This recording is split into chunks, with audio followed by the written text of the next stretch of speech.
Imagine why Dave a cardja gael. Now, o heaven scanning Cáca Milis de, and rud tammy giri yenu, I'm looking to go through the notes on Téama and scanning, agus on Coimhlint sa scanning, and the conflict in the film. Mar Neil noti mar sin who's sa takes lower sauliacht. An sin Rocky me fríd na character agus an vert character darnoi na an Fardal Paul agus an Vanog Catherine atá ina si an train. But dús Rocky me fríd ma cuid noti héan marial Téama an scanning agus an Coimhlint sa scanning. Okay, is scanning Dorica an scanning seo. It's a dark film in Ekenwich in which we see Milis equer. A viciousness, maliciousness, if you like. It's a Gialtas, Frustricus, agus Farag, Téami and scanning. Now, Gialtas is, you might remember that from Gialtas and Wadarua, is revenge, Frustricus, frustration, agus Farag and anger, sin Téami and scanning. Fiamwij, now, Fecamwij we see, Tigamwij we understand, Fiamwij we get. Fiamwij lergus, so we get a portrayal or an insight, Hreher na Bertja sa train, on the traits of the two on the train, on Vanog, sin Catherine, agus an Fardal, sin Paul. Ag tús an scanning, at the start of the film, Tishil Ganajuk sin, Ta comma an Vanog, she has the appearance of a dinner jazz proficienta, a nice professional person, you know, ta she glazed a good jazz neta.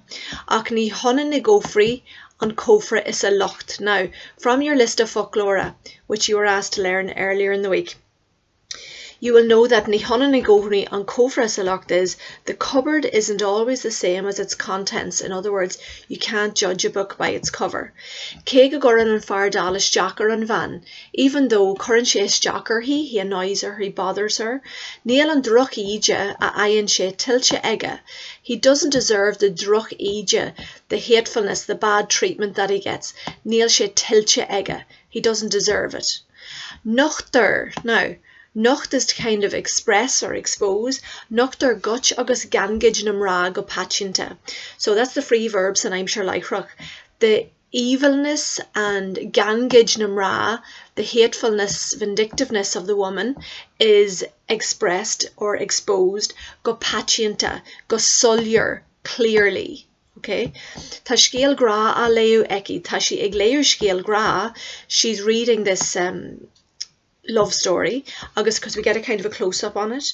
Agus mar sin ta éireann ar leith in a humper, and again that's straight off your list of folklore. So you'll have several of your vocab list phrases there. Those are your building blocks towards being able to write an essay, kind of an answer on this movie, right? So ta éireann ar leith, there's a particular irony in a humper in her behaviour. So Neil she ni dinna grawer ear harbi ni dinna kinyalta e.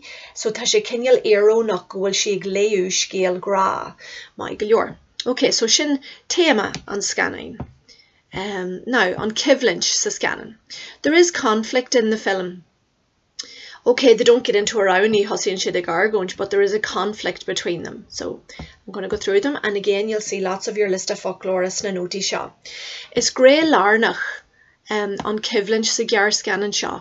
Grey Larnach, it's a central aspect of the short film. Ta an Vanog a giri a leor a leu, but white lehi a leor a leu. Ach ni huggan and Fardal shansti, but he doesn't give her the chance. Ni huggan she shansti. Céga will a lan spas sa carishta. Céga will a lan spas an train. Céga means even though. Seeing she osakor. So he sits down osakor right in front of her. He could have chosen anywhere, but he goes right in front of her. Corinche kushkru fuhi from your list. Corinche kushkru fuhi. He invades her space. You know, he bothers her. Ke nach will she cardulesh, and there it is again, ke. Now up here it's ke go, even though there's a lot of space. And here ke nach, even though she's not friendly. Lanan she da cra, he continues on, da cra, tormenting her. Cra is torment or torture.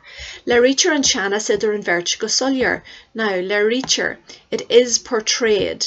So I'm sure like rock free verb. The chanis, the tension between the two of them. And it's portrayed go sullier.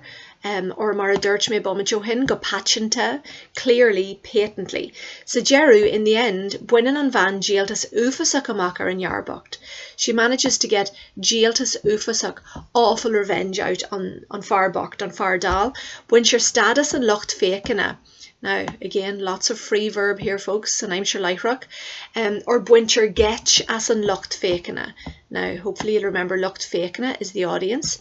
And we are talking about a lucht fécana here, ní scéal é seo. You know, so it's the people that are watching, lucht fécana.